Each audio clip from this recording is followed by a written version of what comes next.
নরসিংদীতে কিশোরী ধর্ষণ ও হত্যা মামলার প্রধান আসামি নূর মোহাম্মদ নুরাকে গাজীপুরের মাওনা চৌরাস্তা থেকে গ্রেফতার করা হয়েছে।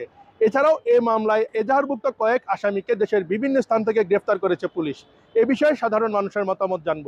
আমি শিহাব খান, গাজীপুরের শ্রীপুর থেকে নিয়ে যাচ্ছি সাধারণ মানুষের কাছে। বাংলাদেশের একটি আলোচিত ঘটনা, নরসিংদী যে কিশোরীকে ধর্ষণের একটি ঘটনা ঘটে। ধর্ষণের পর তাকে হত্যা করা হয়েছে।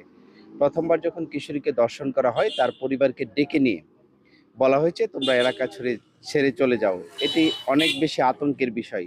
আমরা দেখি প্রথম কোনো ঘটনা, আলোচিত কোনো ঘটনা ঘটলে প্রশাসনের পক্ষ থেকে খুব তোড়জোড় করে কাজ করা হয়, কিন্তু বিষয়টা গণমাধ্যমে যখন থেমে যায় তখন ওনারাও থেমে যায়। আমরা মনে করব এই রাষ্ট্রের এই কিশোরীদের নিরাপত্তার জন্য সরকার এবং আইন শৃঙ্খলা বাহিনীকে আরো গুরুত্ব সহকারে কাজ করতে হবে। নরসিংদী যে হত্যাকাণ্ড, নৃশংসভাবে যে হত্যা করা হয়েছে, পরিবারের সামনে থেকে অপহরণ করার পর ওই হত্যার প্রধান আসামি নুরাকে গাজীপুরের মাওনা থেকে গ্রেপ্তার করা হয়েছে। আমরা এর দৃষ্টান্তমূলক শাস্তি চাই।